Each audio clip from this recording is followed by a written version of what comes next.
Camp surprises abound for Arizona football and the pleasant types.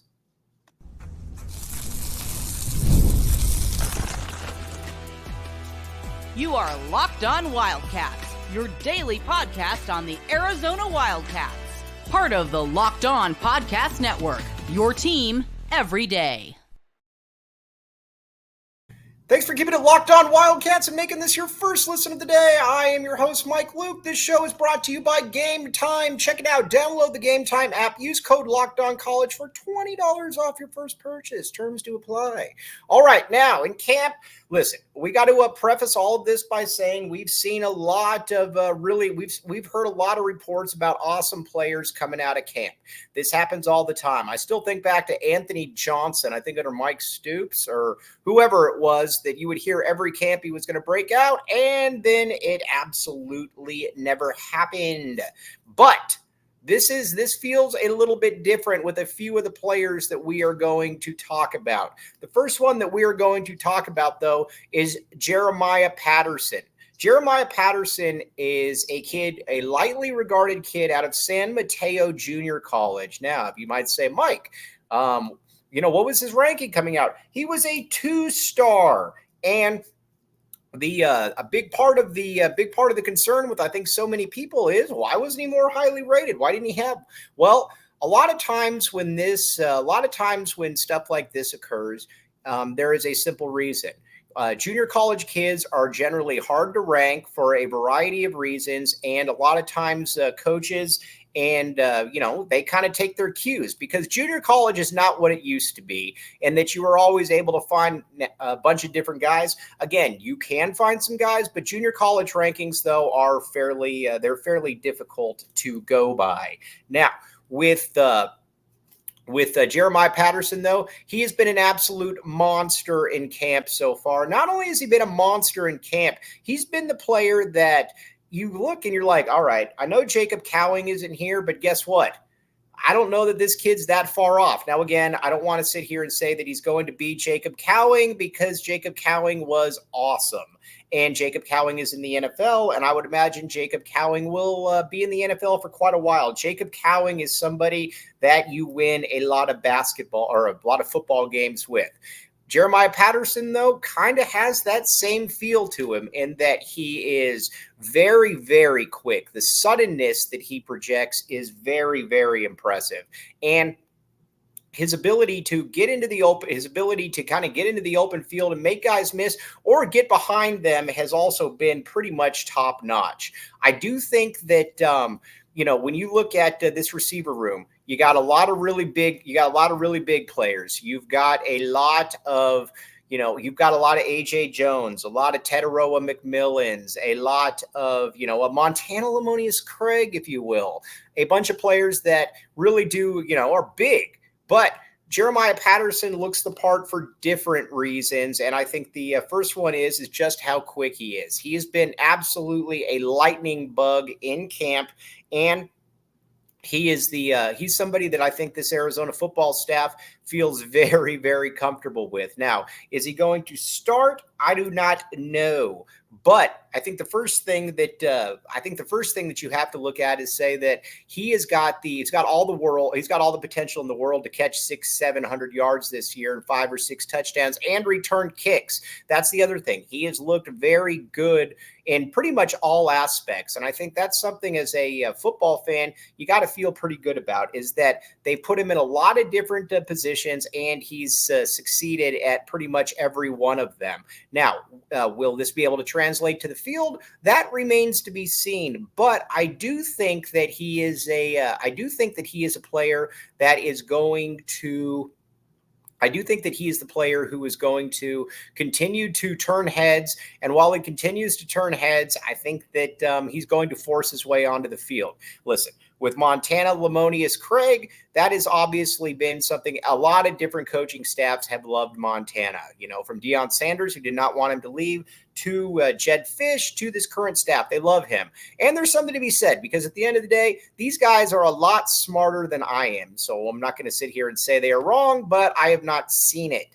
Last year with Montana, you never really saw him get deep. It just looked like he really, really struggled to get any form of separation. I think of the game where Jed Fish said that he was going to get the where he was going to, basically force the ball to him, and that resulted in like 5 catches for 32 yards or something. It just wasn't there. Now with the rest of the group, though, obviously about T-Mac. T-Mac's been running on the sideline. He's looked good. Now T-Mac is one of those guys cut from a very different cloth in that he is running with sweatpants. He's running with sweatshirts, and it is 110 degrees outside. That's something that I think that just kind of shows you that he's built a little bit differently. But I expect him to be fine. He's still got 3 weeks to get all this going. He should be. I would imagine he'll be good. I would imagine he's going to be more than good to go. Then at some of the other spots, then you've got Malachi Riley has been a monster in camp. And I think Malachi Riley is certainly one of the 2 or 3 best wide receivers on this football team. This is a player that I think probably should have played a lot more last year. Did not play a lot last year. Probably should have, though. He looks the part. He's very quick. He can make people miss, and he can go up and do the proverbial high pointing of the football. Again, just a very, very good football player all the way around. Very, very impressive. Now with the other wide receivers, Devin Hyatt's looked good. Hyatt was somebody that I think we had a lot of questions about. Could he really make that? Could he really make that next step? And he's looked pretty good, to be honest with you. I mean, he's certainly been one of those top 6 receivers. And, Bobby Wade's talked about how he's got a very deep receiver room, and he plans on utilizing that deep receiver room. And Devin Hyatt is definitely one of the players that is going to be utilized in that system. But you got 7 guys, in my opinion, that can all play. You've got from Montana Lamonius Craig, who's going to play regardless of what you think. T-Mac, Jeremiah Patterson.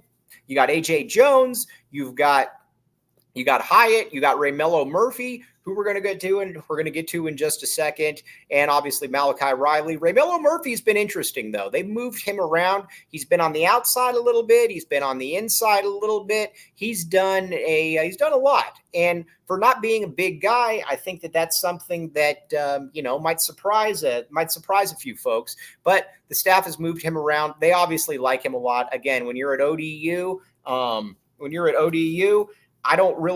think it's actually impressive if you get 600 yards and a few touchdowns, because that was one of the weakest passing attacks in the country last year.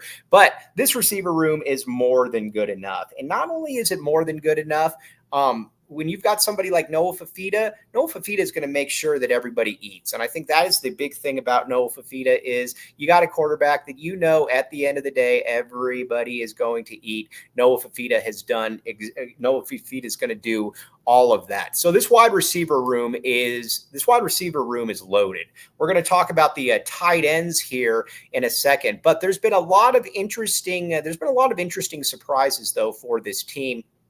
And I think the first one, like I said, is that, Jeremiah Patterson has been an absolute monster. Now, we're going to talk about another guy that has really, really impressed. But first, Gametime. Check it out. Download the Gametime app today. Use code LOCKEDONCollege for $20 off your first purchase. Terms do apply. Here's the great thing about Gametime is that you can go to a bad rock concert, you can go to a great, you can go to a sporting event, you name it, they probably have it at Gametime. And Gametime, again, everybody's using it. Use code LOCKEDONCollege for $20 off your first purchase. This is another one where you will thank me later, ladies and gentlemen. Check it out. Code LOCKEDONCollege for $20 off your first purchase. Terms do apply. And again, I can't tell you the amount of people that have come up to me and told me that it's been very successful. It's been very useful for them. Go ahead and check it out. Gametime.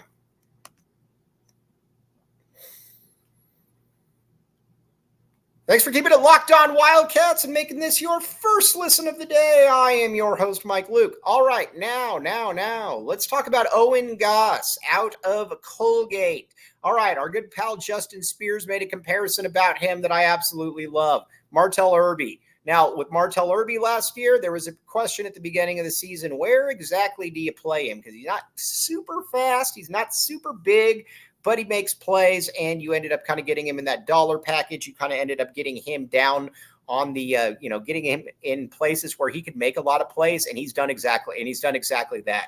He is, like I said, he's not the biggest kid in the world, but he is strong. He is incredibly instinctive, and he's the dude that you look up and you're like, whoa, he's got 11 tackles with 2 for loss. I think Goss can be that guy. I really do. From that safety position, he is he's been attacking downhill, but he's also been in pass coverage as well. He's teamed really well back there. Obviously, that those starting defensive backs are something to really be a problem. I don't know that he's going to start, but he is going to be on the field a lot. And when I say he's going to be on the field a lot, I'm telling you he's going to be on the field a great amount of the time. He is he's one of those players that I think is just difficult to keep off. And again, he was all Colonial League or, whatever it was at Colgate. I can't remember what that one is. But you always wonder, how is that going to actually, translate to a different school? Well, so far, so good. And Dwayne Aquina has certainly taken a liking to him. He has been, like I said, he has been exquisite and a player that I think Arizona fans are going to fall in love with very, very quickly. Saul Bookman, my boss at another place, said that he thinks that he might be the one that gets the first personal foul, but in a good way, just because he plays very, very, he's out there. He does a lot of stuff on the football field. But Owen Goss, mark the name down because he's going to make an impact all season for the U of A. Then you got Rhino Tapatu. Rhino is a massive individual at about 6'5", 335 pounds. I mean, heck, maybe even more than that. He has been at that left tackle spot, and he has been at that left tackle spot all camp, and he's looked very good so far. He's moved his feet well. He is, his engagement at the line is very impressive. He's very, very strong, and he kind of looks natural in a way that some of the other players out there just don't really look. You watch Michael Wooten, he's a little angular, he's a little robotic. You look at Rhino, and Rhino's just kind of been that guy so far. And I think if you're the Arizona coaching staff, you really hope that one can continue, because with Rhino, he is you can build off him a lot, because keep in mind, obviously, big Jonas Savaiinaea probably off to the NFL after this year. You can get Leif back, you can get Wendell Moy, but who knows? Wendell Moy might bounce as well. And then with Rhino, somebody that you could really build that future line on. We'll see exactly how that plays out. But so far, so good at left tackle. He has acquitted himself very well, and I think the coaching staff has been very happy with him. Josh Oglesby, the offensive line coach, was asked earlier about, why don't you just move Big Jonah to left tackle? And he says, we'll see what happens here. We got some options. And I think that was always kind of the possibility, but Rhino has really emerged in these last couple weeks or these last couple practices. And I think right now, assuming, when Leif gets back, I think you're looking at probably a Josh Baker, Leif Magnuson, Rhino, Jonas Savaiinaea, and then I think you're probably looking at a Josh Baker then at center, Wendell Moy, and you're good to go. We'll find out, but he has definitely been somebody that has impressed, and he has impressed in a very, very big way. Like I said, we'll see if this continues, but so far so good, and it's been pretty cool to see. Now, we talked a little bit earlier about the tight end position. The tight end position is absolutely loaded on this team. You've got a lot of really, really good tight ends, and I think the thing that's intriguing about all is that they can all play and they all bring you different things. Listen, going into the year, I think, obviously Roberto Miranda really, really flashed during fall camp. During the spring ball, he looked really good. He was the best tight end coming out there. But now Sam Olsen from San Jose State, who is absolutely huge, has made a move as well. He's been very impressive, as has as has Dorian Thomas. There's a lot of different dudes. The one, though, that I think that you got to really keep an eye on is kind of a blast from the past, a very highly rated ex-USC commit, and that is Kean Burnett.